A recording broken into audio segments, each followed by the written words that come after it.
Guys, tickets are selling fast for the next Pulp Kitchen pub quizzes this December. We're going to be doing 2 nights on the 2nd and the 9th of December in central London. So get all of your crew together who love a bit of film trivia. George and I are going to be hosting it. A lovely, cozy, Christmassy bit of film fun for the end of the year. So get your tickets via the link in the description of this video. See you there. Bye.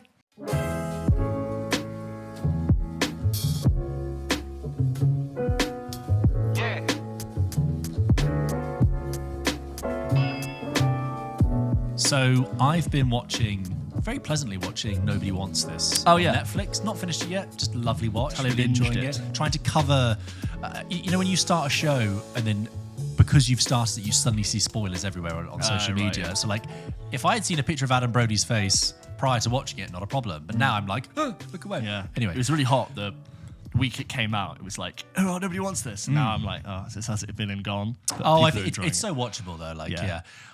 You know what I would say is also watch it without feeling the pressure to review it. Yeah, that's what I'm enjoying it. I'm like, I could review this, but I don't have to. Not all of it's work. Anyway, I mention it because Kristen Bell and her sister's character in it, played by Justine Loop. Kristen Bell and her character, who is her sister, they have a podcast in it, which is called Nobody Wants This. And we do that. And it's the first time I've ever seen podcasting, since we've been podcasting, represented in mainstream media. And I see things, James, and I go, no, I wouldn't do that. 4 people, 2 microphones. Oh, yeah. In a kitchen. And they'll have the microphone here, James. And they'll be talking all around. And then sometimes coming back to the microphone. And then they'll be leaning away. And I'm like, that's going to make a terrible audio experience to listen to. What are you doing? That's why people wear headphones for people who aren't privy to the mic. So they hear their own audio get quieter as they go away. We've never done the headphones. No, we could do. But I just think we make it okay. We're okay. In the early days, I think we were worse at speaking into the mic. Do you not think? Yeah. Now we know. Now we know. You do the mic adjust. The mic adjust. The mic moves with us. It's like a third arm. There's another. Remember that terrible Jonah Hill film, the rom-com that wasn't funny? Oh, recently. I didn't watch it. He's like a podcaster in that. The Eddie Murphy one. Yes, it's like a sort of you meet are the people, parents type thing. Normal people. We are people. Yeah, something like people. That. Is it just you people? That he's like a podcaster, Vice producer, influencer type, and they also podcast in that, and I found that inherently irritating. Because could you see things you were like, that's just not how it's done. Like, annoyingly, that's me, but it's not who I am. Also, please. There's a bit in it where it's like loads of colourful knitwear, which that's us. Yeah, and there's a bit in the episode where Kristen Bell's like, yeah, well, that's why we've been doing this a while. We've been doing this for 119 episodes. And I was like, goodness, you think that's long? That's cute. Yeah, me there with my 150. I remember my first 119. Yeah. So that was quite amusing. At 98, we would have been, 119. Yeah, exactly, yeah. Episodes just keep coming, though. Terrifying. Welcome to episode 152 of Pulp Kitchen. Welcome. If you haven't listened to last week's episode, please do, where we reviewed, 4 films that we saw at the London Film Festival. Conclave. Blitz. The Apprentice. And the piano lesson. Guilty as charged. It's a bit Elton John there, I did that. Yeah. Four really interesting films that we enjoyed talking about last week. So please make sure you go and check out those reviews if you haven't listened to already. This week, we'll be talking about The Franchise, new HBO comedy series from Armando Iannucci, the brains behind The Veep, The Thick of It, and sort of like Succession-inspired vibes. So if you're into that, check that out. We'll also be reviewing The Room Next Door, which is a Pedro Almodóvar, Tilda Swinton, Julianne Moore movie that got a 17-minute standing ovation at Venice. But the main event for this week is Anora. James and I were very lucky to see a screening of Anora a few weeks ago, and we've had the opportunity to speak to director, writer, editor, producer, caster, Sean Baker, and the star, film to Sean Baker, Mikey Madison. Sean Baker, of course, who made The Florida Project, Tangerine, Red Rocket, and much else. We were very lucky to get a proper 15-minute junket with the two of them, and that interview, our great conversation with them, is included in this episode. We've never done that before. We've never dropped in a junket episode. And they were both great, so definitely look forward to that. And then following that, we've got our review, which we shot a couple of weeks ago. So if the outfits change and the lighting changes, it just was a different part of the time. But nonetheless, it's all there for you, all Anora goodness. We wanted to review the film like as close to having seen it as possible to give a fresh take. So that's why we recorded it a few weeks ago. So that's what we've got: Anora, Franchise, Room Next Door, emails, and of course a game. And I think we look forward to getting on with it, don't we, James? Let's do it. Let's go. Also, guys, tickets for our pub quiz are still on sale and are selling fast, so make sure you get them via the link in the description if you haven't already. Looking forward to seeing you there. We are so excited. Proper 2 nights in London in December. It's going to be great. Please be there. Guys, also, before we jump into the review, don't forget, we recorded Double Take this week. It was a good one. We talked all about Tom Holland talking about getting Spider-Man 4 made, rumours for what it's going to be about, how he's going to fit it into the Marvel Universe, sort of how he's working within that whole wheel and cogs. Also, he's been cast in the new Nolan film alongside Jason Bourne himself. We react to that. Also... American Psycho is being remade by Luca Guadagnino, of all people. Very interesting. We really dig into that. I basically dust out my old dissertation and leaf through and explain why Mary Harron's It's very good. A very qualified answer, I thought, if I may say so myself. What was the other bit we said? Well, you mentioned about sort of June 2 and June Messiah. June 3 is happening sooner than we thought. And we react to all of that in the show. So go and check that out if you haven't already. Plus, also, we have a exclusive review for our subscribers, for our Patreon subscribers, if you follow exclusively, a 10-year anniversary review of Interstellar. James and I both went to rewatch it at the BFI IMAX recently, and we give our thoughts about why that film works, why it's stuck around still after 10 years. Acknowledge some of its flaws too. But also we gush pretty hard about rewatching that film specifically and why it's so special. So if you're a fan of Interstellar... Which we know a lot of you are from doing We know a lot of you are. I think we've both been sort of a re-review of it, I think, has been percolating. So if you're a big Interstellar fan, you want to hear passionate people talk about that, there's no better time than to support us on Patreon, which we massively appreciate. You get access to all the episodes we've ever done, all the bonuses, all the double takes. They'd be there if you support us on Patreon. So please do consider going there and giving us your support. It means a lot. Anyway, on to the reviews. Yes. So let's begin, James, with The Room Next Door, the latest film from Pedro Almodóvar. Pedro Almodóvar, Spanish filmmaker. It's like you were Pedro Almodóvar. Hey. Pedro Almodóvar, Spanish filmmaker who has made films such as The Skin I Live In, All About My Mother, Pain and Glory, Parallel Mothers. And this is his first feature-length film in the English language. Nice. Previously, films all been in Spanish, and he, if anyone knows his work, he was one of Penelope Cruz. Basically, got a lot of her initial roles through Pedro Almodóvar, and Pedro Almodóvar is his signature style is big, bold uses of color. And I mean in set. I mean, people will be wearing jumpers and knits and mugs full of bold colours. There are no pastel colours in a Pedro Almodóvar movie. It is all very meticulously colour blocked in that respect. The Room Next Door got a 17-minute standing ovation in Venice. If you listen to our double take from last month, we talked about the Venice Film Festival. We talked about the inflation of the applauses. That's longer than we've been recording this episode. So imagine starting an applause once you press play on this podcast and still having another, 7 minutes to go. And I think the thing about standing ovations is I think they're all actually it's all a bit of PR guff. Joker 2 got a standing ovation. Wolf's got a standing ovation. I mean, need we say more? Check our reviews of both of those films. So The Room Next Door. So the basic premise is thus.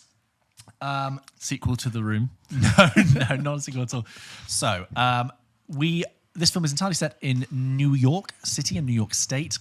So the film follows Julianne Moore's character. So Julianne Moore plays Ingrid, a very successful writer who is at a book signing at the beginning of the film when she bumps into an old friend, and an old friend says, "Oh yeah, I'm just in the city. I'm seeing Martha in the hospital." And Ingrid says, "Martha? She's in the hospital? She's sick? I haven't spoken to her in years." And she said, "Oh yes, you must go visit her. She'd really appreciate it." Martha, of course, played by Tilda Swinton. And so Julianne Moore goes to visit Tilda Swinton in hospital, and Tilda Swinton is beset by a debilitating, crippling terminal disease. And she is having lots of times of treatments that she hopes will work, but is very, very ill. And these two friends reconnect, having not seen each other for a very long time. As Ingrid's Sirens on her eyes. As Martha's, Tilda Swinton's illness progresses, it brings Julianne Moore into her life more and more, and sort of asks her to fulfill a role relating to Martha's illness and kind of the end of Martha's life ahead of it. Tilda Swinton basically says, "Look, I know I haven't got long left. What I would like is to actually end my life in a respectable way." And I would like someone to not be with me, but be in the room next door. I just want to know someone is there with me. And that's the kind of premise of that. That's not a spoiler to say that this is kind of a film about a sister dying and, sort of euthanasia, but that's the kind of the framework. So most of the film takes place in New York City, and then the sort of second half takes place in this kind of Airbnb upstate, which is amazing. I mean, let's just talk about are they ever not? Films, exactly. Yeah. So the film, I should probably say, occupies the complete metropolitan elite of New York City, where every interior and every kitchen and every domestic setting is fabulous. This Airbnb they go to has what they think might be a real Edward Hopper painting hanging on the wall. There are, again, the color detail in Almodóvar's films is just really interesting. I like color. I think it's so interesting. And they, like, the lounges of this Airbnb are meticulously colored so that when Julianne Moore leans back in her purple jumper on the green lounger with her yellow Pantone mug, it all just creates this kind of symmetry. Nice. And that's the kind of main drama. John Turturro also comes in and out of the drama royal, but it's a very, very small film. So that's it. It's a Pedro Almodóvar movie about two old friends reconnecting with the spectre of death and Tilda Swinton's illness behind it. Like I said, very great buzz coming out of Venice for this. I went to see this at the last sort of tail end of the London Film Festival, and yeah, it's unfortunately a bit disappointing. Oh, here's the really strange thing about it is that you have great work from all the actors. I mean, would you expect any less from Julianne Moore and Tilda Swinton and John Turturro to do anything other than great work? But the dialogue is very, very strange. I can only describe it as dialogue that sounds like it has been translated. And I'm not, I don't mean that to be patronizing to Pedro Almodóvar in having written this for the first time in the English language. That may not be the case, but nonetheless, it has that really strange, uncanny quality where the words carry emotional truth and the words kind of bring the story forward, but they just don't fit and sound correct in a sentence. And as a result, it's really distracting and quite hard to engage in the sort of emotional drama that's happening. It's very common in gaming from, I'd say, over 10 years ago when the industry was a little bit less globalized. If you had Japanese language translations or even like Canadian French, I have a couple of games in mind, you really felt that. And it was like, oh, the medium is not quite there, but it was a translation thing. And I know exactly that quality you're talking it's about. like, you know, even it's a subconscious reaction in a way because you just know that's not how sentences flow or sound in the English language. And that's a real shame. That's the main drawback. And especially in the first act, there are some real exposition-heavy sentences that Tilda Swinton has to go through. And their interaction, because, again, it's such an emotional film, really, at its heart, about friends reconnecting and it's about death, you really think that should speak for itself. But it's kind of wrapped in this very strange language. The thing is about Almodóvar movies is that, in their defense, is that they're always slight melodramas. So the slightly arch, stiff style of the dialogue kind of works sometimes, but it actually, I think, it holds the whole film back. There's one particular scene where Julianne Moore has lunch with John Turturro, and I was like, I realised why the scene wasn't working halfway through because their dialogue didn't match. I don't mean like ADR and syncing. I mean, John Turturro would say something and Julianne Moore would react, but she would be reacting in a way that it's almost like she heard him say something else. There's no pairing. It's basically two different. It almost felt like two different scenes stitched together. They weren't having a dialogue. Like All the Money in the World, like half the film was shot a year apart with a different actor. So it literally felt like they were just saying lines at each other. And it kind of, I thought a film with this subject matter, and like I said, with these actors, would get to the end and kind of deliver an emotional punch. It doesn't for me. There is a very late in the day casting decision that I think doesn't work and is misjudged. And when it happened, most of the people in my auditorium burst out laughing. Really? And I'm like, that's you a can't problem. reveal that. Would it be a spoiler to reveal? It would be a spoiler to reveal, but they could have so not done it. Okay. But then they kind of imply that they're going to do it earlier on in the film, and then when they do it, I was like, oh, why didn't you just not? Why couldn't you? It's to do with the casting of. It's to do with the casting of Tilda Swinton's daughter's character. Tilda Swinton's character's daughter. Okay. And I thought they were going to, Tilda Swinton has a real life daughter who is an actor again. I thought they could have gone that route. Anyway, so it's a lesser Almodóvar film. Okay. Please go check out his other stuff. Skin I Live In I think is great. I also really like Pain and Glory. But his first foray into the English language, I thought was a bit arch, a bit held back by a strangely sounding script. Some lovely reviews of it coming out the festival. Good for it. And yes, when I say I want to say they're good performances, I would actually just say that Tilda Swinton and Julianne Moore are trying their very hardest to make this dialogue work in the most natural way. which That's also all good makes it seem actors uncanny. Try to do. Yeah. That's a shame because those two actors are a huge draw for me, and I think like coming off of May December, I'm a big fan of Julianne Moore. Tilda Swinton, always an interesting screen presence, whatever she does. Yeah. So I was hoping to sort of ride the coattails of that into something here, but that's a shame to hear. That. Always a shame to hear if a film doesn't quite carry. But I know exactly that feeling of something that has been translated quite imperfectly into the English language, and it's hard. And another example of how I wasn't properly engaged with it is that I was looking at Tilda Swinton's character's kitchen, which is, again, amazingly colour blocked. No pastel colours, again, a bright lime green counter with an orange strip around. I'm already looking at that. And then I was looking at the mason jars on her shelf, and they were all empty. And I was like... it's a hollow film. It's not real. No one lives here. Cardboard. This is... Yeah, it just broke the illusion. It's like when I said that the film Anyone But You felt empty. Yes. It didn't feel like there were actually people there. Yeah. It was an Airbnb film. Not to compare the two, but there is a feel. I mean, when you watch other films that do feel full and real, you realise that that film was empty. It didn't quite capture the feeling of needs a housewarming. That film. A bit of life. Anyway, that was The Room Next Door. It's out on the 25th here in the UK, and I do think it's going to be slightly pushed a little bit for the Oscars race. I wouldn't be surprised if they're going to try and push Tilda and Julianne for acting credentials. I thought it was a little bit of a disappointment, but there you go.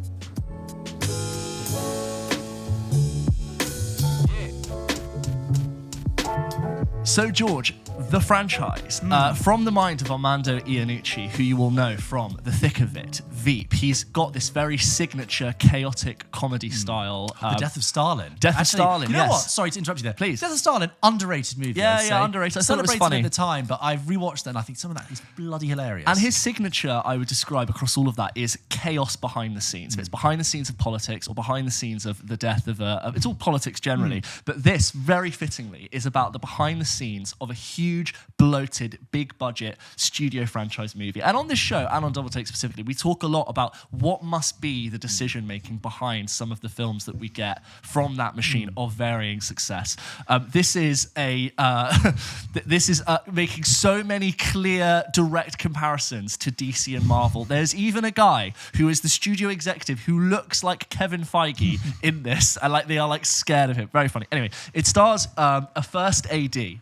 First assistant director, played by Himesh Patel, called Daniel. And if you don't know what a first AD does, they are basically the floor manager organizers on really huge budget shoots. They're often quite terrifying. I've worked on a couple of sets with first ADs, and I've always sort of known that to not take their demeanor personally, they are often the most stressed, often having 5 different conversations at once, trying to facilitate everyone is in line so that they can just shoot and that the director can do his job. And they're trying to just put out fires all over the place. And Daniel is playing this, Himesh Patel is playing Daniel, who's at the center of this role. And we have Dag, played by Lolia Adefope, who's brilliant in... not this morning. It's in Alan Partridge. Yeah, she's great in Ghosts as well, by the way. I love her. She's really funny. She is like the brand new 3rd assistant director on this, who's basically the assistant to the assistant, and we experience this behind the scenes of this massive show.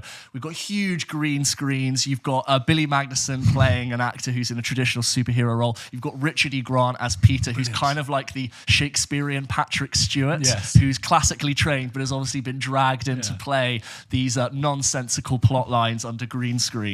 And chaos ensues. The whole idea is that whatever happens, we have to just keep shooting. And it's this obvious sort of criticism of what is likely happening in the studio machine right now, where it's like, it doesn't matter that's not happened. We have to shoot. We're five shots behind. We've got to get there. And you've got Daniel Bruhl, who plays Eric, who is the artistic director who's been dragged in to give like a sort of artistic flair to this studio movie. And he's midway through directing this film, and all the decisions are being changed. His characters are interacting with a race that look like fish, and he's just been told that in the last film that the non-MCU made, called The Centurio, that fish race got wiped out in a genocide because that film's more successful and they needed to make that work. And so he's been told by the non-Kevin Feige character that he has to change his entire script. And basically, I've only seen one episode, I should just say, so it's more of a first impressions than a review, but I found it really, really funny. And I think Armando Iannucci's comedic style it would just work so well in this behind the scenes of a massive studio movie. Like just loads of in jokes for people who maybe you work in production or you like to follow behind the scenes stuff, like I know we both do, or you sort of love covering film. I think there's so much to enjoy there. Like Richard E. Grant is just wonderfully chewing the scenery. Daniel Bruhl, ironically, has done Marvel stuff, and he's definitely been in all these just different films. Billy Magnussen? Yeah, he was in Bond briefly, and he was in like Game Nights and things like that. Yeah. He often does the smiley, but also comically quite funny. Even in No Time to Die, he's quite like awkward and funny in that way. He has a great. Do you remember No Time to Die when it's like there's a betrayal and like Bron looks to him and he sort of does the awkward, does the smile and then attacks There's loads of just like moments behind the scenes, like people in 4 hours of prosthetics and being like, I can't breathe, I have to take it off, and if they take it off, that's like 4 hours of makeup like gone back.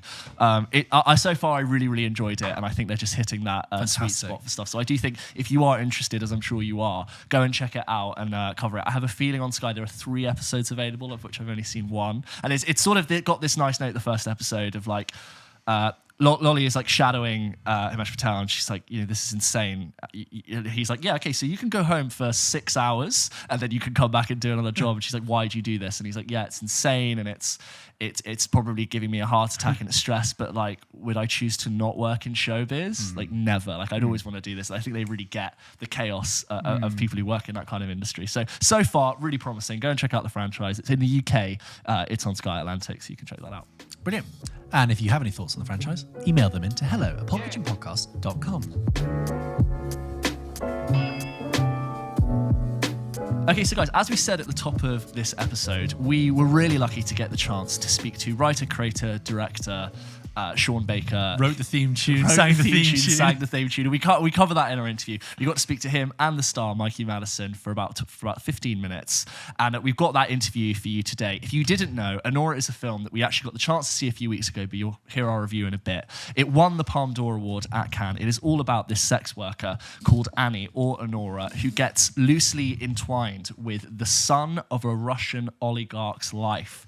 And they end up spending a night together, and they then stay together, and it becomes this huge, long night of consequences. And we both sort of really enjoyed the film when we saw it, and you'll hear our review. But just in case you don't know what the film was about, that is basically all you need to know for this. It's a ride. It's an absolute ride. There's sort of elements of Scorsese films and The Hangover and Safdie Brothers as well. Farce. It's funny and it's sort of haunting in the same way. So please enjoy our conversation with director Sean Baker and star Mikey Madison. Sean, Mikey, hi. Just want to say we're from a film and TV podcast called Pulp Kitchen. Cool. And we absolutely love this film. Caught it a couple of weeks ago. It's one of our favourite films we've seen this year. Oh, very cool. The first thing I wanted to ask you is that I couldn't help but notice this film opens with a very specific house-infused remix of Greatest Day by Take That. Yeah. What was the decision around that specific needle drop to open the film? Okay, so, that song was huge everywhere in the world except the US. So I actually didn't know that song. I knew Take That from their 90s hits, but I was just simply looking for a song that was right on the nose. And I remember saying to my wife and producer Samantha Kwan when we were driving around, isn't there just a song called Greatest Day? There has to be a song called Greatest Day. And she goes, yeah, there is. It's Take That. She played it. We were humming it right after the first listen. It's such an earworm. And we knew it was perfect right there and then. I got home, threw it on the opening credits, and it was like serendipity. It was as if it was written for the movie because it was hitting all the beats with our opening titles and when it landed on her, and it was meant to be. And I love this song. I love it. And I hope it becomes number 1 in the US. We were like activated. Let's talk about Annie.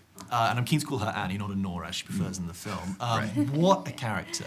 Mikey, I find and Annie is at the centre of this whirlwind drama. She's got these crazy things happening around her, experiences massive highs, crashing lows. And I just love to know from a performer's perspective, what is it like playing a role like that? And also, is it hard to leave a role like that behind once filming is done?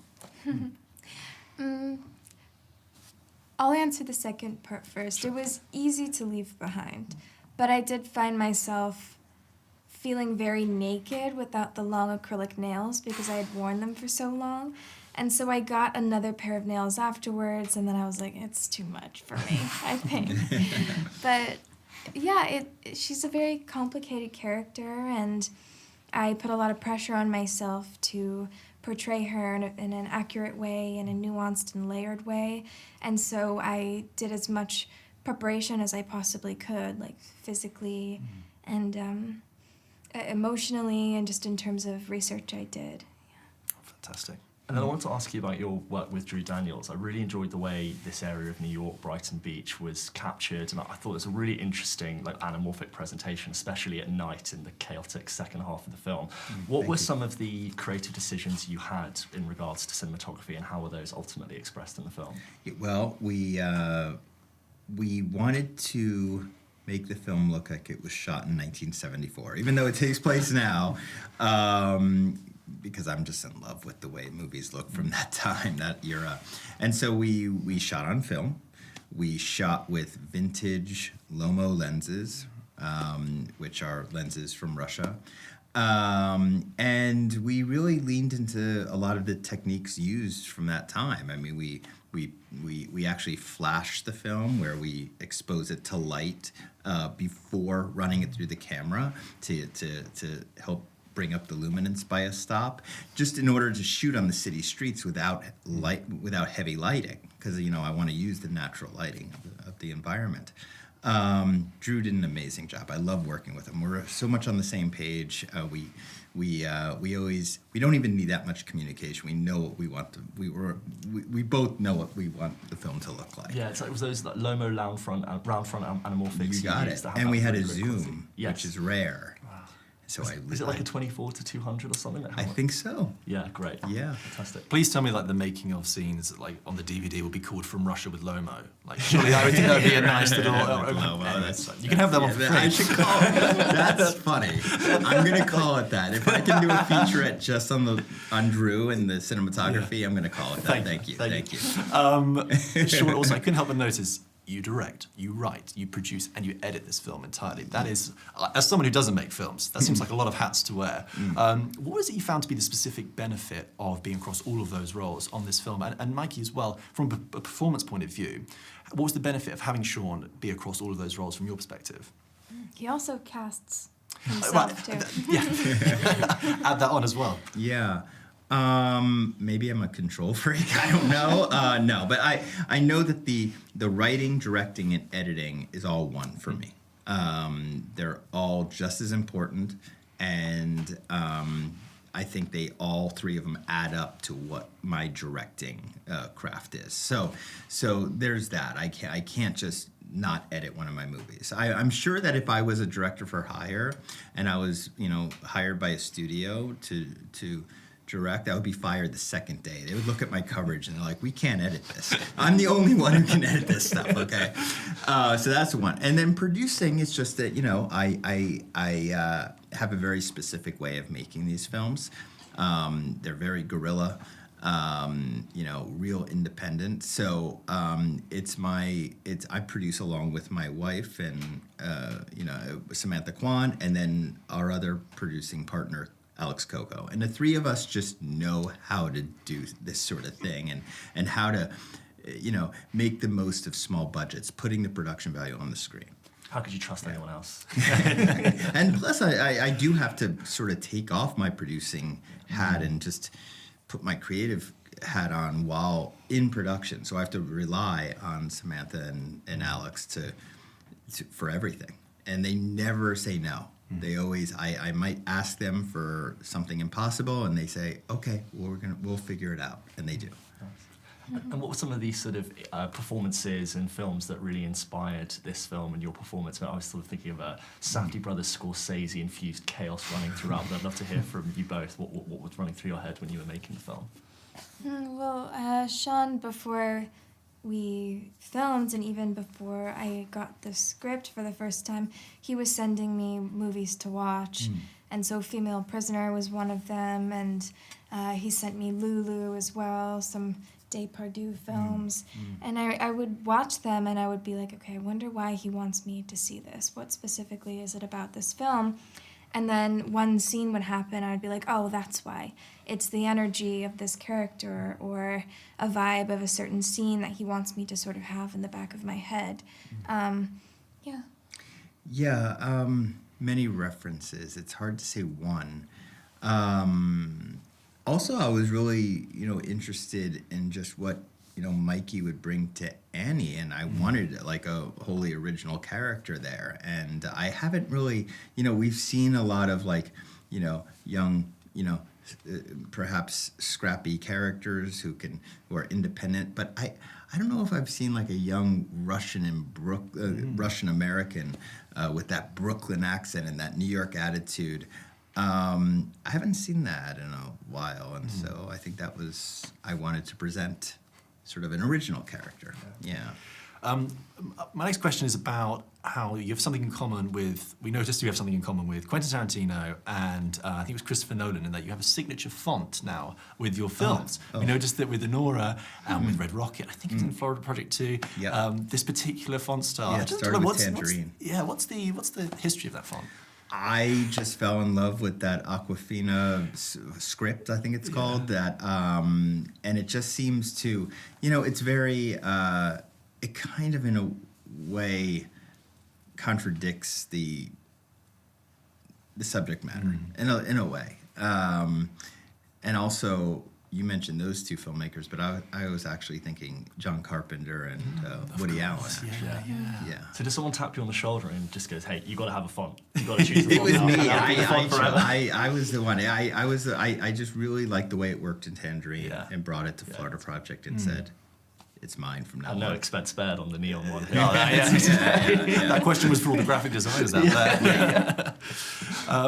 I think also I'd like to ask that it's funny, we saw the film and then we're seeing it trailed when we go to the cinema now afterwards in the trailers, and there's this line in the trailer that says, it's a quote from a journalist put on there that says, it makes Pretty Woman look like a Disney movie. Yes. And I thought that was really interesting. It got us thinking about the way that sex workers are depicted in cinema. And it seems that so far they've been kind of disposable or one-dimensional or secondary. I'd love to know from both of you to speak to Anora, Annie as a character, as a sex worker, and like, what do you feel like this film does to present that a sex worker in a completely different way? Well, it's been my goal with the last few films, 5 films, to really present sex workers in hopefully a different way than Hollywood has been presenting them. Now, it's not like I'm the first. I mean, actually, to tell you the truth, Fellini's Nights of Cabiria, I think, is an early example of a real empathetic look at sex work. And so it has been happening over the years. It's just that I haven't seen a lot of it lately, and I think that that's why I've been, these films are sort of a reaction to that. Yeah. What do you think? Yeah, well, she's a sex worker, but that's just what she does for a living. It's not what completely defines her as a person. She's so many different things. And I was really dedicated to wanting to portray that as accurately as I possibly could, but also really develop the other parts of who she is as a person. You sort of immediately are shown that other side of sex workers you don't see, where it's just the next morning and her flatmate's like, "Have we got milk?" Yes. So, "Well, I don't have milk." And you've never really seen that morning after or the regular life when the sun's up, and I thought that just immediately showed what kind of film it is. Thank you. That's actually one of my first interactions with a sex worker when I was researching Starlet, which was my first of the 5 films that covered this subject matter. I remember she just was kind of upset, and she was telling her friend that she forgot to take her laundry out of the washer and put it in the dryer, and it was all going to be sour when she got home. And I was like, that's such an everyday thing. Everybody goes through that sort of thing, and it was. I think that's what sparked it. That was, and where I wanted to sort of explore that, to explore the universal, everyday lifestyle, I guess you could say, and apply it to perhaps a character that people think they can identify with. I'm also interested in that this film, it's like a dark fairy tale at the heart of it. It's like this kind of alternative Cinderella story, and it kind of got me thinking, with like the Florida project, where it's that kind of fairy tale adjacent thing, like Disneyland is right there, but it's separated. And in the same way in this, it's like it's almost dream come true, but obviously not quite. Are you very, very consciously drawing on like fairy tale tropes in the back of your head, or is it just something that kind of came to you as you were writing it and putting it together? I think in this case, we were very aware. I mean, in my previous films, maybe not so much so, but this one, because it is her fairy tale dream come true for the first hour of the film. She even references Cinderella in the movie. I was leaning into it. And so hopefully that first hour plays as, you know, a classic romantic comedy with fairy tale tropes. You know, you could actually leave the theater after that helicopter shot that pulls out from the mansion, because she's living happily ever after at that moment. And we even have a Take That song that takes us out, right? But then I, of course, have the audience sitting in the reality of it for the next 90 minutes. So, yes, very aware of it. And for so many people, that ultimate fairy tale is a lot of people's idea of what extreme wealth is. And in this case, from like an oligarch's perspective, like this idea of the ultra wealthy intersecting with normal people and those inherently always being held at a distance, and they mix like oil and water. Is that something you really wanted to explore in this as well? Yes, because I think I was looking at like sort of the new version of the American dream, what the American dream is now. And it's kind of morphed. It's changed from, what we used to think of it as in the 50s, just having a nuclear family and having perhaps hopefully a home and sending your kids to college. Now it's about wealth and material items and just affluence in general. So I was very aware that this was the present day dream come true. And then just before we run out of time, I wanted to ask you, one of my favourite scenes in the film is that 25-minute long scene in the middle when it all just starts to seem to go wrong.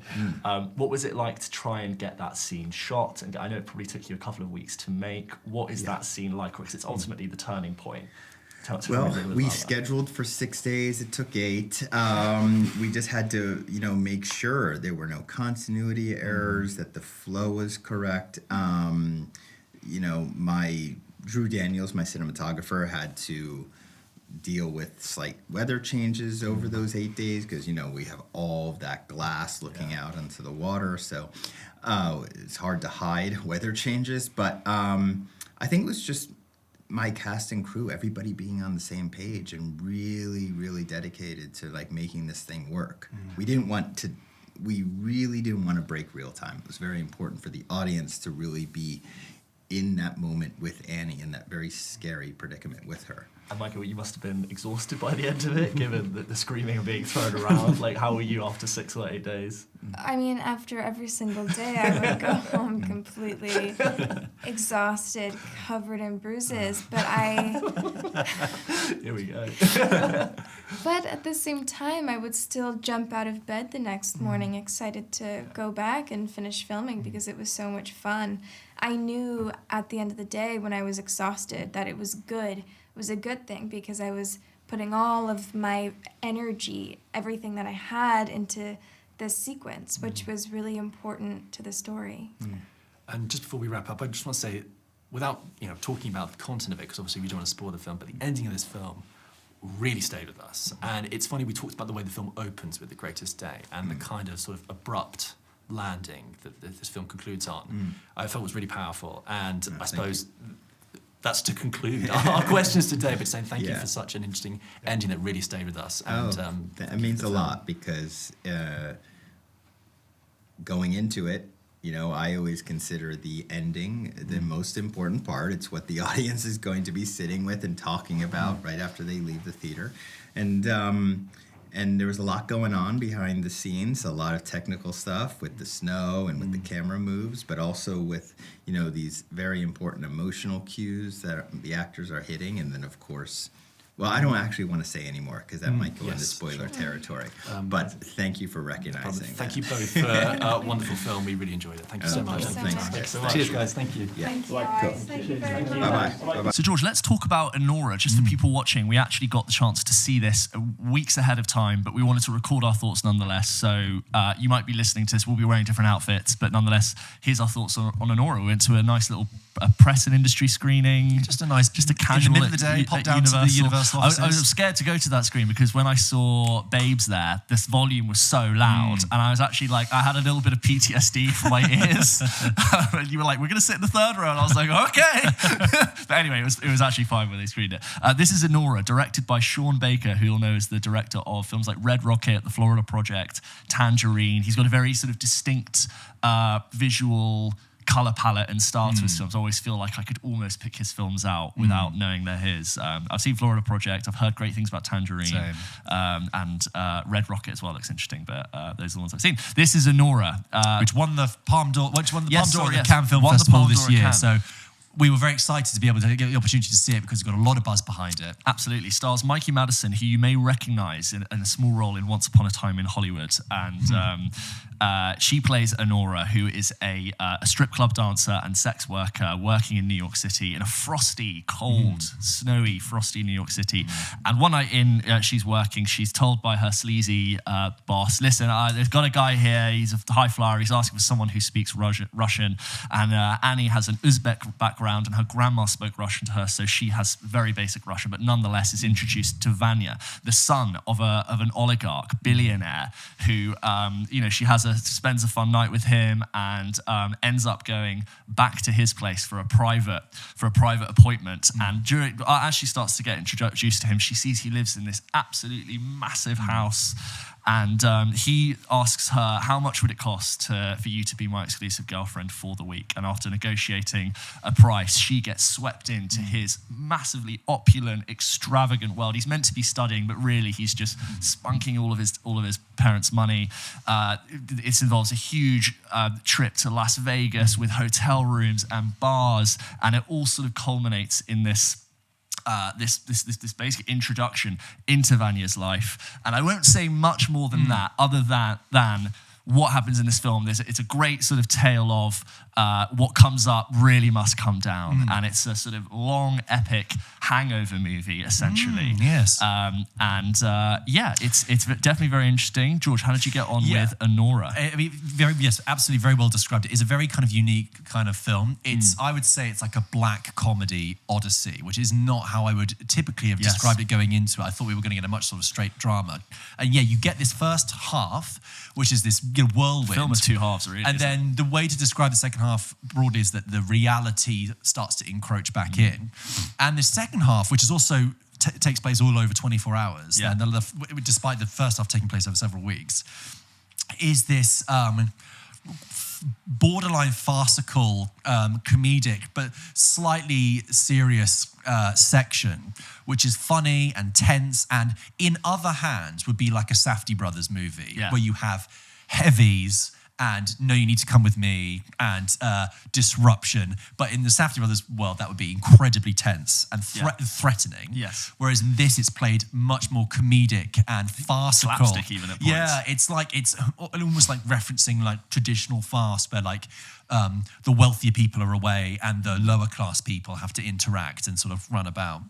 I thought Anora was really interesting, and it really surprised me because, as you say, it is kind of this journey, this up and down, this hangover movie, this odyssey in this world that makes your head spin. You've got characters coming in, saying different dialogue, falling over each other, funny bits, serious bits.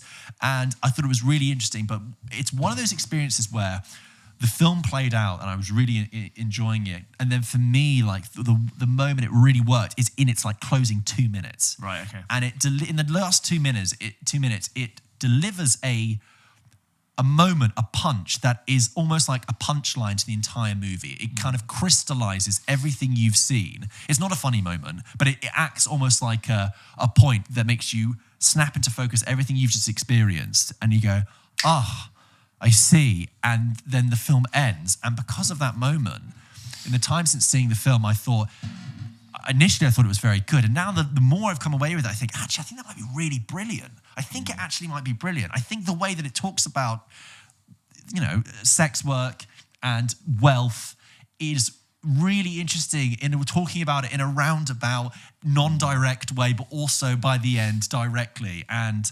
I think she's great. She's so good.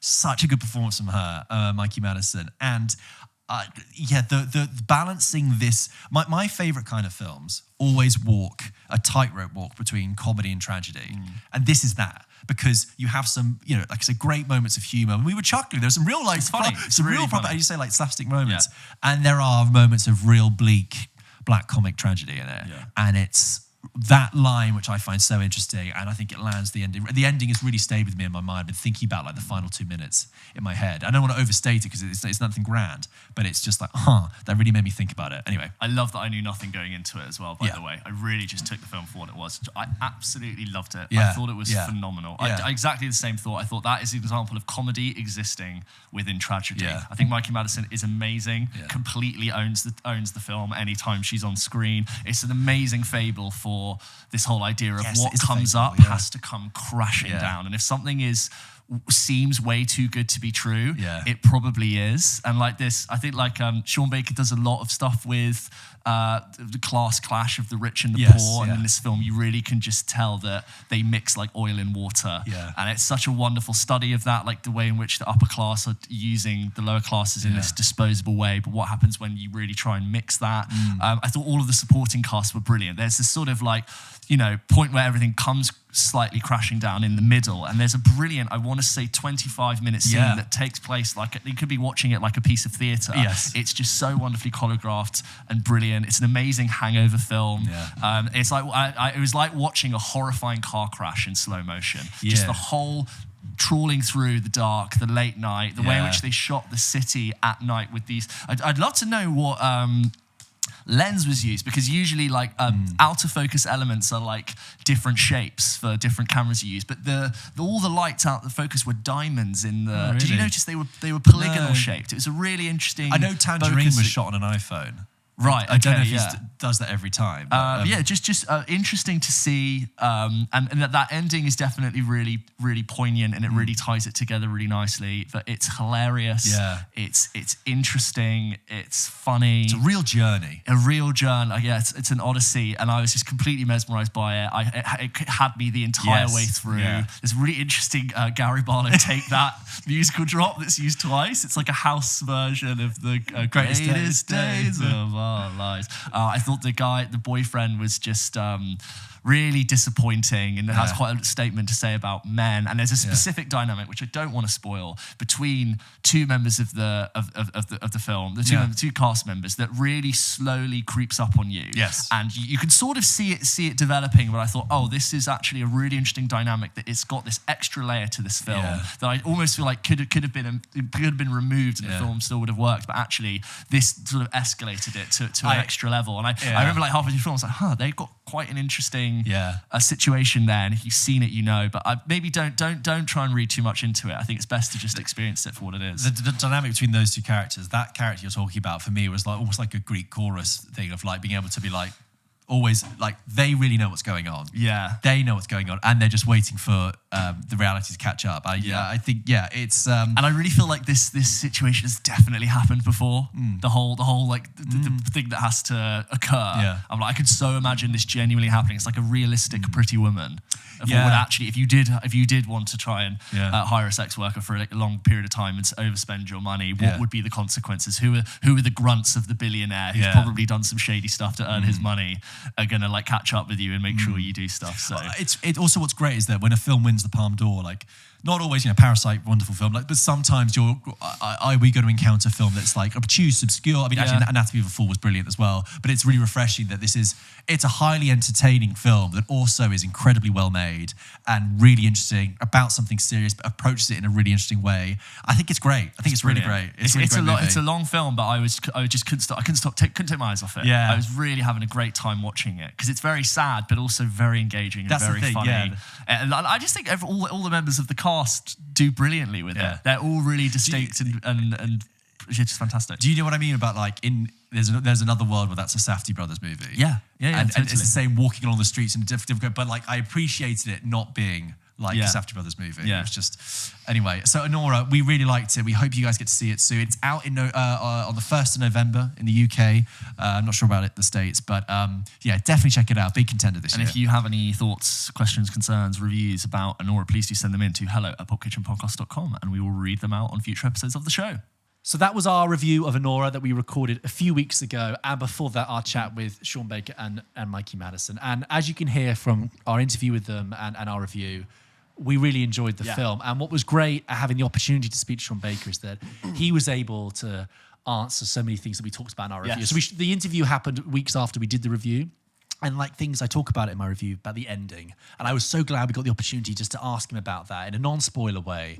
And he really recognised that. It was great, wasn't it? Yeah, and like since then, I've seen a couple of articles talking about how great Anora is, and I'm actually really excited to rewatch it. And I've already noticed, just in still imagery of stuff, especially in the second half, of like power dynamics in the blocking that makes me really want to jump back into it for stuff that I've missed. Yeah. And just like hearing about the process of shooting the scene in the middle of the film. Yeah. And actually, guys, when you guys get the chance to see it, I'd love to know if you'd want us to do a spoiler conversation for Anora, because I think if there's appetite from you guys, I think we definitely have an appetite to discuss it further, and specifically sort of the themes and where this story takes itself in the second half. But it's a big thumbs up from us so far as a film for this year, so definitely check it out. I also think that it was quite exciting to having to speak to both of them, but I think cut 6 months in the future, I think Mikey Madison will definitely be nominated, at least for an Academy Award. I don't know if she'll win, but it's too early to say. But I got quite excited speaking to her. And you can hear that, she's been a little bit shy, a bit quiet, which is absolutely fine. She's very new to this. She's not been in that many things. But I was excited seeing her in this film because I was thinking, wow, we're watching a potential Oscar winner here. Absolutely, yeah. So look out for Anora if you haven't already. And if you guys have seen Anora and you want to send in your thoughts, your questions, your concerns, your reviews, please do send them in, as always, to hello@pulpkitchenpodcast.com, or you can support us on the VIP tier on Patreon and have priority access to have your review read out on the show.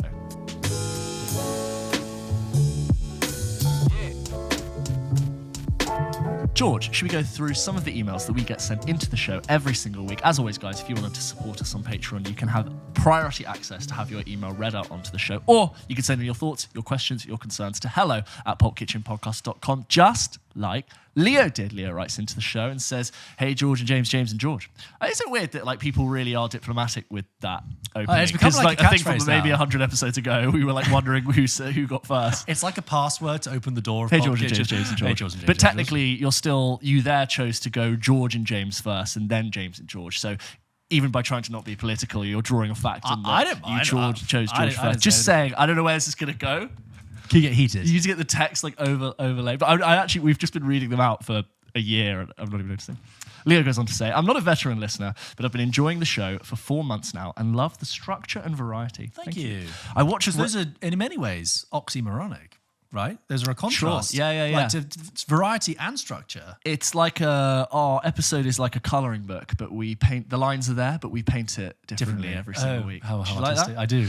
I watched Rebel Ridge when I had a spare 2 hours on a weekend. I'd heard that it was similar to a script I'm writing, so gave it a watch. Rebel Ridge, check out episode 149 where I reviewed that.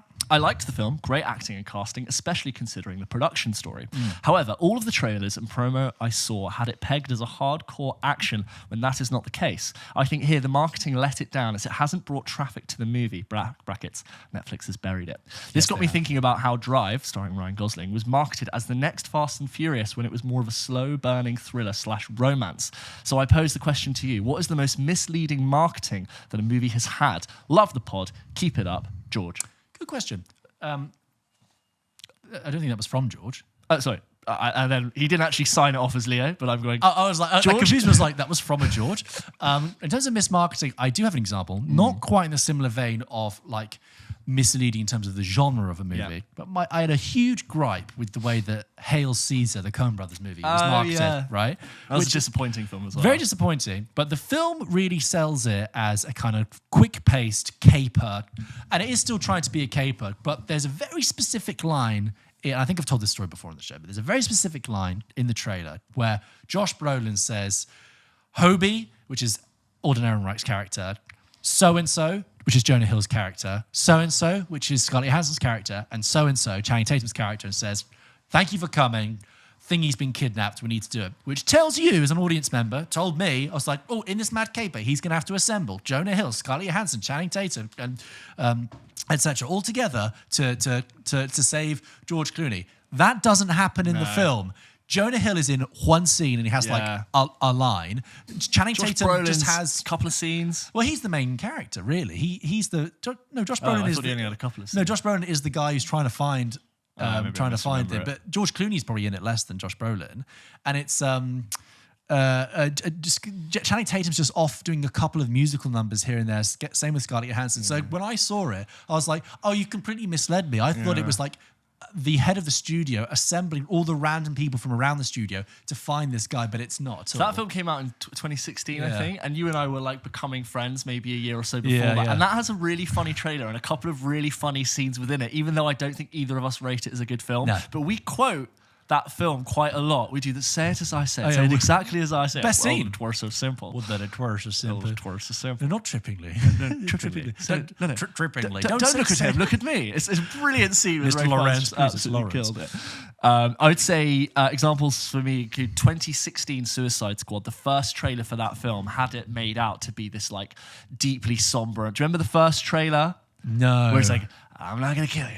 I'm just going to hurt you really, really badly. Watch that original trailer for Suicide Squad 2016. That is not at all the film that we got. And it obviously had remakes and the Eminem and the comedy infused into it. Didn't they get the people? Because then they re-edited it with a trailer that was like, I don't give a damn about my reputation. Yeah, so it was delayed. They did another trailer a year later that was like really different to the original. But then someone told me they got the company that edited the trailer to edit some of the final cut of the movie, which is why every single 30 seconds, which we saw that film together. Yeah, we did. We did. Every 30 sequels there'd be a new track of the greatest like rock hits of all time. Chaos. Oh, awful movie. And there's apparently like all these scenes with Joker and Harley that were shot that never made it into the movie. It's like, release the David Ayer cut. I don't think better than Joker happen. 2? That's a big call. That needs time to unpack that. Do you know what? Like, Suicide Squad is more unpleasant to watch, but it's probably more interesting than Joker 2. More engaging than Joker 2. Yeah. I'm less bored in Suicide Squad, but they're both Joker bad 2 in is different ways. nicer to look at. Yeah. I'd also say Magic Mike 1 is a really different film than it's made out to be. It's like, I don't know what that film's trying to be, but it's trying to be something a little bit more artistic when... now the Magic Mike West End show is like a behemoth unto itself. It's a whole thing. It's funny because it's gone full circle. Sorry, Magic Mike started as like giving more context to the lives of people who are male erotic dancers. Now it's just like male erotic dancers in Leicester Square. We talked about Jennifer's Body famously. Yeah, famously. Really different film. Great movie. Done. The Village from M. Night Shyamalan, marketed to be like a really gripping, dark horror film, and there are elements of horror, but it's actually. It's more of a drama, really, about community. It's more of a really lies and truth. Beautiful film, The Village. A little bit flawed, but not marketed very differently. I remember seeing it when I was quite young and thinking it was going to be really scary, and it was something very different. I watched it maybe 2 years ago. Yeah, and it definitely is. If you want an autumn film, The Village is great. Great autumn film. Also has a scene where like William Hurt like delivers a really great piece of acting, like much beyond you'd expect from M. Night. Because now we think of M. Night Shyamalan films like Trap and the dialogue and things everything. Yeah. But he like delivers this really good line about to the other elders about the importance of the secret. Yeah. And, great. Nice. This next email is from Andrew from New Zealand. Andrew says, "Hi, James and George and James. Thank you so much for continually to serve up great content and recommendations." I know what you meant, Andrew, it's fine. "I've slowly been chipping away at my I really should watch that 80s, 90s film, but I haven't yet list. Nice. This weekend, it was Heat. Highly enjoyable, with a great cast, including a young Natalie Portman, which caught me off guard at first. While I was too young at the time of release, I imagine there must have been significant hype for a film like this, starring two heavyweight leading men going head to head. Both Oscar-winning best actors at this stage of their careers, having contributed to some iconic films: The Godfather, Raging Bull, Scarface, Taxi Driver, Goodfellas. Need I go on? And of course, he's talking about Pacino and De Niro.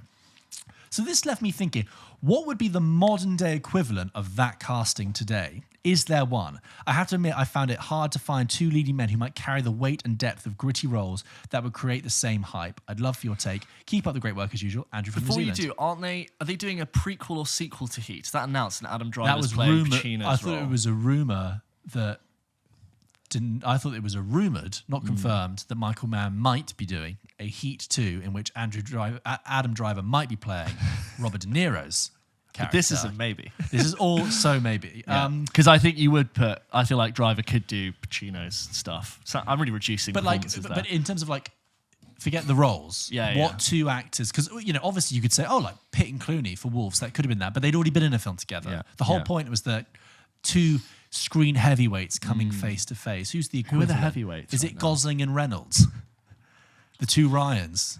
Yeah, like is that cool, isn't it? Is that cool? But I'm reminded from watching Kneecap, check out our review, that Fassbender's a heavyweight. Oh yeah, Fassbender is a fucking heavyweight. He's brilliant. Oh no, it'd be like Daniel Day-Lewis. Daniel Day-Lewis and Mark Rylance.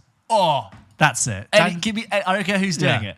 Just put them in a room. That would be I think would be the two. Brilliant. Mark Rylance versus Daniel Day-Lewis. You know why? Because they don't even want to act. Yeah. They're so like, I'm so good at this. Yeah. I'm only going to do this if Spielberg or Scorsese or Tarantino call me up. That's what's so cool about them. They're brilliant. Or Nolan. Yeah. I was just checking. I know Daniel Day-Lewis is technically Irish. I was just checking if Mark Rylance is technically Irish. He's not. Wait, no. Who mentioned it? I was You're just genuinely curious. Yeah. No. Sorry. Daniel Day-Lewis is English, according to the internet, but he lives in Ireland. That's why I got confused. Great. You know what, guys? Just ignore me. Just ignore me. Yeah. I'd love to see... I just want Daniel Day-Lewis back, man. He's coming. Leonardo DiCaprio is in Paul Thomas Anderson's next film with Alana Haim, who he did Licorice Pizza with. I reckon DiCaprio and Paul Thomas Anderson will be fun. I think Leo could do with another heavyweight across from him. Yeah. Who's on to match Leo? He goes across heavyweights. I know, Catch Me If You Can. Yeah. But Leo to count, who's a counterweight? Is it like in a role where he's sort of pitted against them?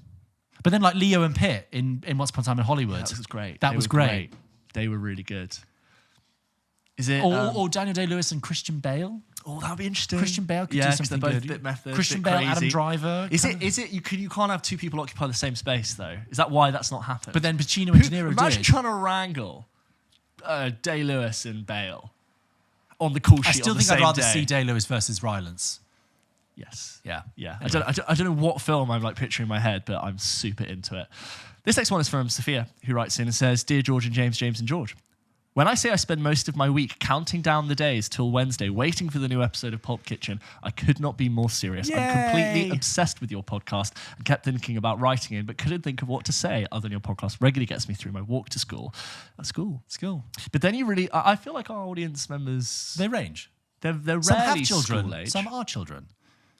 But often our age. Well, I'm young at heart, James.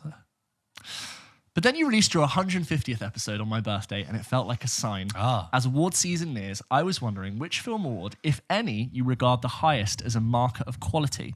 And also, if there are any films this year you think deserve awards consideration, but probably won't get recognition. Thank you for your incredible podcast. Please never stop releasing episodes sent from my iPhone. I will say that for a lot of this, you've got to wait for the Pulp Kitchen Awards at the end of the year, because we do often give shout-outs to films that were very good. Maybe we save the shout-outs to the films that we love. Yeah.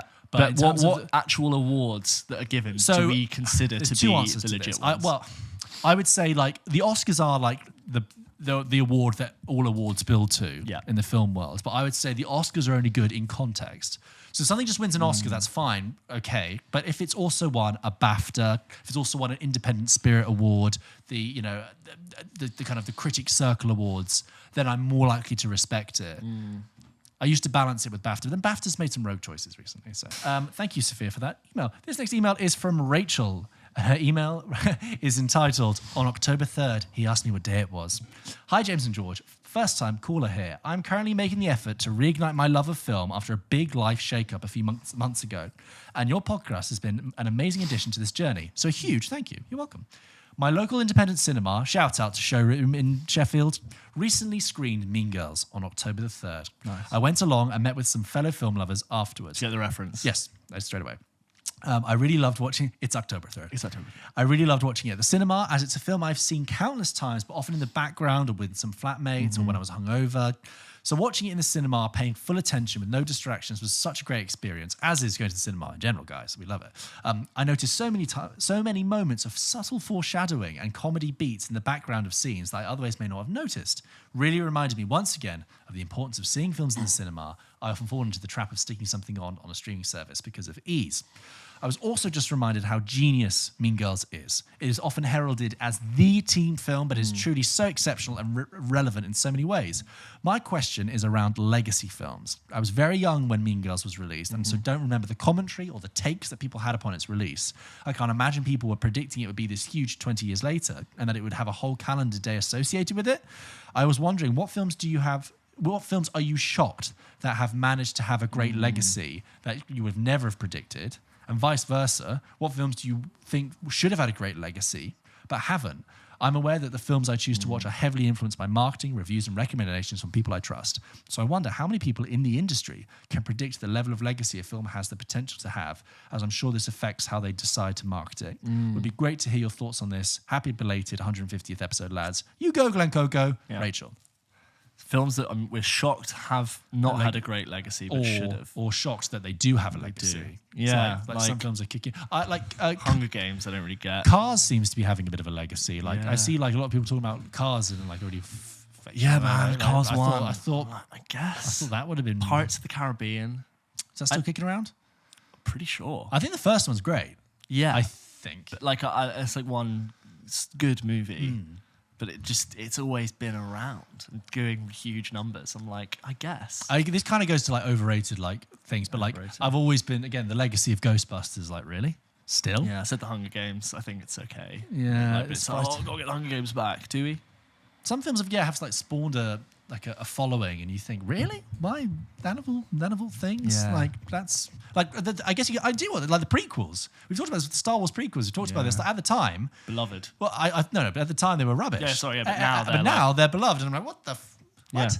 You acknowledge that you love them despite their flaws. You got prequels apologists. I think it's now it's seen as too easy to hate on the prequels. And in terms of things, all those points were made 15 years ago. Some things you think would have a legacy but don't. Well, films don't have a legacy. What are we defining legacy? Like just a lasting impact? I think it's more like still in the conversation. So something like Yeah. Interstellar still has a legacy. People still talking about it. See people still celebrating it. It's not a forgotten film. It's not just fallen away. I think probably if you went back over the past 10 years of Oscar winners or Oscar nominees, you'd see a lot of films that haven't really got it. Like, does Gravity have a legacy? No. Not really. Not in the same way as... I think Interstellar has a bigger legacy. Gravity's The Martian has a bigger legacy. The better 3D film that was released in that 3D TV era. Yeah. It's like that and Avatar are like the good ones of like good 3D. Do you know what's another forgotten film? Real Steel with Hugh Jackman. Yeah, it's a the great robot one. boxing movie. Yeah. Is it good? Never seen it. Yeah, it's actually surprisingly solid. It's not terrible. That's how he and Sean Levy, of course, would then go on to direct Deadpool Wolverine with Hugh Jackman. Thank you. This next one is from Declan, who writes in and says, "Hello, lads. It's been a while. I truly hope life is swell for you both. I've just finished watching your Joker 2 review and I couldn't agree more on how boring it was. In my screening of the film, there were people wandering back and forth to get more snacks because they obviously needed some kind of nourishment, as that film was, in my opinion, left a terrible taste in the mouth." See what you did there. Seeing that film, it made me treasure one of the greatest film experiences I'd had this year so far. Have you guys seen The Outrun, which is the latest Saoirse Ronan film? And I caught it at the beautiful Duke's Theatre in Brighton. It was phenomenal. About an Irish girl fleeting between her London past of being addicted to alcohol and her rural Irish present of reconnecting with her family as she tries to piece herself together. Allowing me to be vulnerable, I've been caught in a web of addiction myself, and the way that the dazed recollection of what had happened during her drunken times is portrayed was incredible, vivid, and immersive. It feels so theatrical and stylized, like I was watching a cinematic National Theatre play. It flicks back and forth from different styles, visually, narratively, and all of the heart it gives just left me in awe.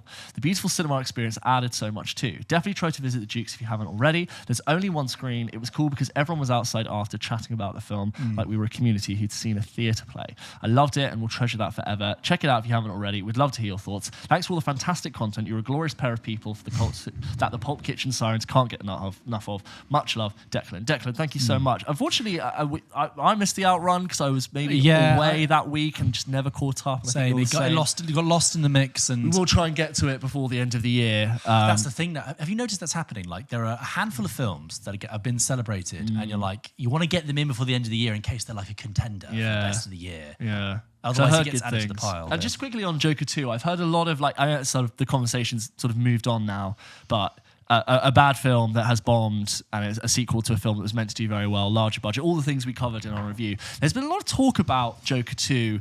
And everyone's trying to understand why specifically it bombs. There's a lot of rhetoric going around, which I think is really, I don't quite buy it, which is that this incel comic book audience don't like musicals and they snubbed their nose at it. And I just actually really don't buy that at all. It's not that we didn't like it because it was a musical. I think the film is bad and it's boring, and you're actually reducing... I don't know, saying I'm this incel who doesn't like musicals. I've just seen a lot of that. The comic book nerds didn't like the musical element to it. No, I think that's the wrong lesson to learn. I think really is. They would have the musical element would have been fine if it was relevant. But in a way, it's even like the musical element is not doing enough to be distracting or to be pulling away from everything, because it's not like it advances the story in a direction. It's also like the fourth point of why the film doesn't work for me. It's no way near well, it's a musical, it's lame, why is there singing in it? It's like that's actually one of the least intrusive parts of what makes it bad. There are so many other things that make it bad. But I see a lot of that rhetoric of simplifying the failure for that film. And I just think it's actually, you don't really understand that that's actually a bad film first and a musical fifth, which is what makes it uninteresting. It's not that you need to be safer with your choices, because you've tried that and that really hasn't worked. So I find that a little bit irritating. Yeah, you worry that they're learning the wrong lesson. Yeah, and I actually think the audience is a lot smarter and more cine literate than I think some execs might be giving it credit for. This next email is from friend of the show, Emily, who writes in about dream actors and director combos. Hi, James and George and James. Friend of the show. Friend of the show. Yeah. Just a quick one. I just said it in a more exciting way. Just a quick one from me. I'm just watching the latest double take when you were predicting Christopher Nolan's next cast list based on his most reused actors. This got me thinking, do you have any actor-director collabs that we haven't seen but think would be fun? You may have already answered this before. Sirens on our end. M. Thanks, Em. Yeah, just ideal. We just said Day-Lewis. Nolan. Who'd be mean Nolan and Day-Lewis. I'd like some weird ones, put Keanu Reeves with Greta Gerwig. Yeah. Do it, you cowards. You know what would be cool? Because Tom Cruise, right? Love him. Yeah. Saving cinema, action superstar, the last celebrity, whatever you want to call him. I'd love to see him strip it back down and do a knotty, intense, independent... That's what he's doing. What's he He's doing? doing Alejandro Iñárritu's new movie. Oh, that's fantastic. Why did I know that? I did tell you, but it was months ago. Oh, that's fantastic. It was actually pre-double take, but he's doing that. Great. Yeah. Love so basically, that's fantastic. I actually do lightly remember this conversation. I don't remember that he was doing Iñárritu. I think he's doing it after the next Mission Impossible. So after that's done, he's fantastic.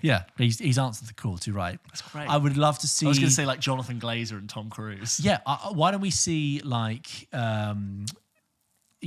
Cooper's a huge fan of Jonathan Glazer. Fuck it, get Bradley Cooper in a Jonathan Glazer movie. Kind of like how Robert Pattinson really liked the Safdie brothers and was like, I want to do a film with you. Yeah. And they were like, really? Because we'll put you in it. And he was like, yeah, 100%. Or what's a nice director? Which at the time, would have been a strange pairing, but now I think Robert Pattinson. Who directs nice, lovely, cozy, lovely light movies? The guy who does Paddington. Right. Get Paddington, the Paddington director to direct a movie starring Steve Buscemi and Tommy Lee Jones. Grizzled faces. Where is Tommy Lee Jones, by the way? I know. Where's he gone? I looked at his IMDb the other day. He's done 5 movie projects in the past 6 years. I said this yesterday about Amanda Seyfried. I haven't seen her in ages. Oh, well, she's actually she did The Dropout, which was very successful. This TV series. I think she won an Emmy for it. Oh wow, did really well. Forgive me. And I didn't see it. And I think she did some other things, but she did that. I would say maybe 2 years ago. Because I was actually talking about Mean Girls yesterday. Right. So we were like, "Where's Amanda Seyfried?" I was like, "Do you know what? I don't know." Next up, last email comes from Oliver, who writes in, "Dear George and James, James and George." That's the third or fourth time it's been George and James, not James and George. I'm not counting. I don't mind. Because I really don't count. Before I kick off my email, I would firstly like to congratulate you both on surpassing 150 episodes. Keep up the amazing work and long live Pulp Kitchen. Yes. Anyway, I'm a long-time listener and now first-time writer. The first part of my question revolves around the art of filmmaking, more specifically director-filmmaker commentaries. As someone who studied film production at university, I love listening and watching filmmakers in the zone and discussing how they approached and made their movies. I love listening to directors commentate over films and the learnings and ins and outs of everything that went into their movie. My question being, are there any director commentaries that you have loved listening to, or subsequently, are there any filmmakers that you could happily listen to all day, every day, talk movies? My next question, sorry for being greedy, greedy is an idea that I thought might be cool for a future series, potentially revisiting your roots of a movie and food podcast. I've seen countless videos of these restaurants which show a movie and serve you the food which appears in the movie. Ratatouille being the film I've seen this do the most often with. I wonder if either of you have ever attended something like this, or if you've thought of doing your own spin on this where you do a deep dive into an older movie, cook and eat the food that appear in that movie, and discuss. I know this is just a shell of an idea, but I thought it might have potential. I can imagine you both talking about Inglourious Bastards whilst eating an apple strudel, appelé pour la crème, and afternoon tea like the one Paddington serves up in Paddington 2. There are so many delicious options and movies to choose from. Anyway, I'll stop my rambling. I love everything you both do and have recently joined your Patreon. Oh, thank you. So I'm working through the back catalogue of Double Take episodes. Continue the amazing work. Sirens on my end. Kind regards, Ollie. P.S. If I've timed this right, this could be read out on my October 23rd, on my birthday, 23rd of October, which will be when this comes out. If not, never mind. Pretend this is part of the email that never existed and erase it from your memories. Happy birthday, Oliver. Happy birthday. This should come out on your birthday. But okay, so food, film. What the watching it at the same time and eating and stuff. Whether we do it, you know what? It sounds like some sort of branded opportunity that some brand would like to hire us for. We'd happily do that for a fee. Sometimes I think we found this that like food and talking don't always go hand in hand. I think when we first started, it was like, okay, these are clearly two very different things. There is a podcast, which I think is a Waitrose branded podcast where Nick Grimshaw and Angela Hartnett sit down with different foodie guests. And I've always thought the food doesn't quite do with the talking. I like the idea of talking about food or visually referencing food, but I don't know if for like audio only content it works. For video, I understand. Like there's loads of great film food content, like Anthony Bourdain stuff and like Somebody Feed Phil. Like, all of that's brilliant. But with if this was to be like an event thing, those do exist. People do like Ratatouille while watching Ratatouille, and you can bring your stuff. And it goes back to what we said a few weeks ago when you were commenting the fact that I eat my popcorn if I have it before the movie. It's because you're not really doing. I personally find I'm not doing justice to either. If I'm eating and I'm watching the movie, I'm distracted by the popcorn, and I'm not concentrating on either thing. I want to enjoy my food as an entity, and I want to enjoy the film as an entity. So for me, the crunch and the feeding adds to the excitement. It's like you know Michael Jackson in Thriller when he's eating the popcorn, his eyes are wide. Kind of. You know the music video? Yeah, I haven't watched it in a long time. That's kind of like feed the energy. I think I only eat if it's a really boring movie. Right. I need something to get me through. And then to Oliver's original question, which is what are the filmmakers that you could happily listen to all day, every day talk films? Most filmmakers talk really well, but like they do. Scorsese, Tarantino, they speak very... Tarantino is like such a novelty because he's so animated and he's like... We went to see Tarantino live and it was like unwieldy. A childlike professor, that's what he's like. He's just got this... Tom Ford I can listen to speak about anything. There are amazing videos where he talks about principles of fashion, throw away your socks and get new ones. But I'd obviously listen to him talk about film. He's brilliant. Scorsese, Greta Gerwig, Spielberg. They're all, they're really... I've never really listened to an interview with Spielberg that I've been like that. Oh, really? Yeah. He's got that wonderful... And then when I made Jaws... He said to me, he looked at me, and I thought, I can't that many do it. where I'm like, God, like that's amazing. Obviously, taking away from his achievements, but I'm not like a fire isn't lit within me when I hear him talk. Versus like Tarantino, for example, he's a bit more opinionated. Tarantino, he's a bit more, happy. Nolan's brilliant. All of his behind the scenes stuff is so good. Like all the behind the scenes featurettes for Dunkirk are really well done. Talking about like how they made that story, them visiting the beach, taking a boat across the sea themselves, and coming up with the idea, how they wanted to capture it. Not getting too emotionally attached to the people involved in the film and it all coming together. It's great to watch if you're going to rewatch the film. Brilliant. Well, those were the emails this week, guys. Thank you very much for sending them into hello@pulpkitchenpodcast.com. We enjoy reading them out. More next week. But for now, let's end the show as we always ever do, James, with game. Yeah. Crash landed into that ending. Here we go. I thought you were just going to collapse. Do you remember when you used to hold your phone too close to a speaker and it would make that noise? Do you remember? Yeah. You'd be like... Get a text next to the radio. Oh, who's got their phone on? The first time I got a phone and that happened to me, I thought the aliens were coming through my window to take me, I was like, it's magic. There's an anomaly. In Kids these days won't understand that. No. Don't even send texts anymore. Not really, Go watch BlackBerry to find out all about the difference between sending texts and using data. It's really cool. See how I tied it in? Brilliant. It's always film-related.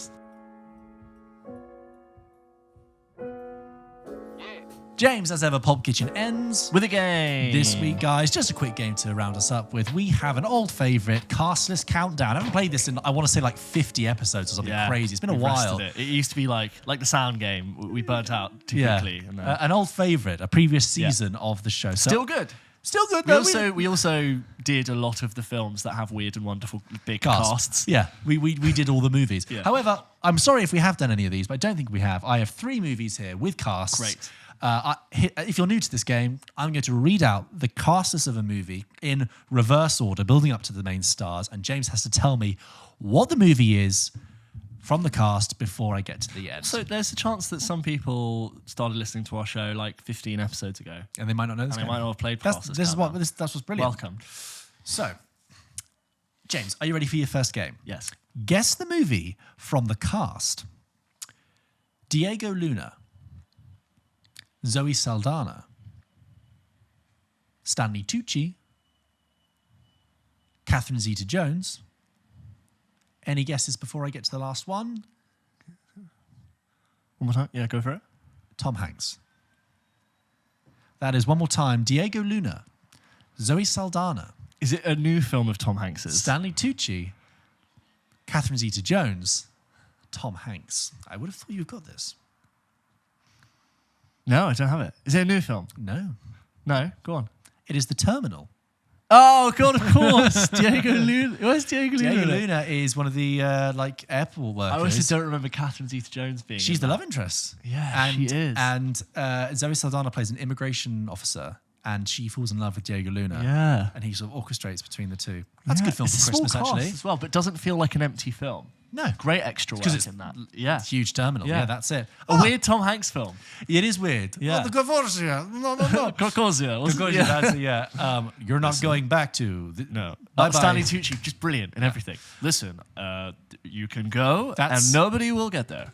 I think that's a good Christmas movie just to put on. Kind of like, because it's about family, but it's about being dislocated from your home, trying to get home for Christmas, basically. Easy watching as well. Easy watching, gentle, Spielbergian. Yeah. Nice. James, are you ready for your next film? Yes. Guess the movie from the cast. Okay. Woody Harrelson. Okay. John Cusack. George Clooney. Jim Caviezel. Nick Nolte. And Sean Penn. And Adrian Brody as well. I forgot to write him in my list, but he's in it. Is it Milk? It is not. Sean Penn. Again, that is Woody Harrelson, John Cusack, George Clooney, Jim Caviezel, Nick Nolte, Sean Penn, and Adrian Brody. No, go on.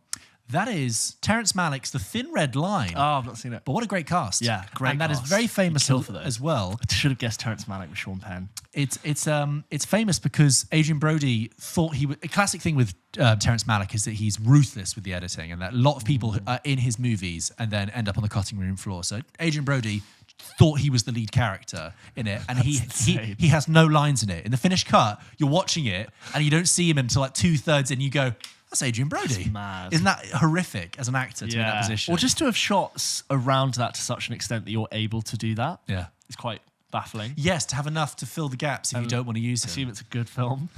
It's like completely butchered. Fascinating. Love it. And lastly, James, for the last movie, are you ready? Yep. Guess the movie from the cast.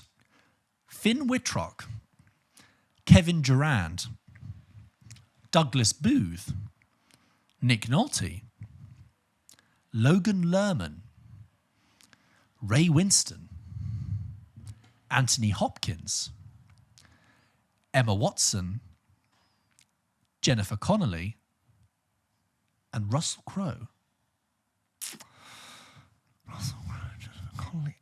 Oh, it's Noah's, whatever the Noah thing. Just Noah. Yeah, It's Noah. Darren Aronofsky's Noah. Yes. Ray Winston, of course, from being 2014. Cockney something in Cockney that film. biblical guy. What a forgotten film that is. Really forgotten. Completely off-brand for Emma Aronofsky. Watson's in there. Not seen it. Any good? Nope, never seen it. Well, no, I've not seen it either. Yeah, it's like Aronofsky doing a studio film. Yeah. Yeah. What a cast, though. You got to do it. Did Prince of Gods of Egypt come out at a similar time? About 2 years later, I should have done that. Oh, that would have been a good cast. That's a great one. Joel Edgerton, Controversial. Christian Bale. Yeah. Why? Because they were... Well, because it's white actors. Yeah, which is understandable. It's not appropriate. Yeah. Well, go watch The Prince of Egypt, which also has white actors. White actors, but I guess because it's animated, what it makes it doesn't matter. And just probably a better film. Probably it does matter. Anyway, guys, that was episode 152 of Pulp Kitchen. Thank you for joining us. Just a reminder again. His fucking Noah's something. He's got the thing. Just Noah. Thank you so much for joining us. Just a reminder again that tickets are on sale for our pub quiz in December this year. We're doing 2 nights on Monday the 2nd and Monday the 9th of December. Tickets are available in the link of this episode. Share it with your friends. Come along. It's going to be great. If you haven't had a chance to come to the last 2, we really hope you can come to this one because it'd be great to meet more of you. It's great to see familiar faces, don't get me wrong, but also if you guys are able to make it, please do get your tickets and get a crew. Get a crew, get a table, get your film fans. Because I thought prizes to be won. I thought last year's quiz, we were coming out of writing it, we were going, it's hard, it's tricky, but the winners, especially of night 2, shout out to Paul Cree, how you doing? They did really, really well. And they even were like poking me halfway through, being like, are you sure this is the answer to this question? And I was like, I'm just gonna leave here now. So you bring your A game because people are on it. Yeah. Don't forget to check out episodes of Double Take if you are an exclusive Patreon member, like we talked about earlier. Talked about all the things happening. I can't remember to recap them right now, but we mentioned it earlier. Just go check it out. It's great. And check out our exclusive review of Interstellar as well for its 10-year anniversary. Give us a follow and a shout out on social media. James, stay tuned to Pulp Kitchen, guys. More fun films coming. We've got Venom 3 coming up, Gladiator 2, Wicked.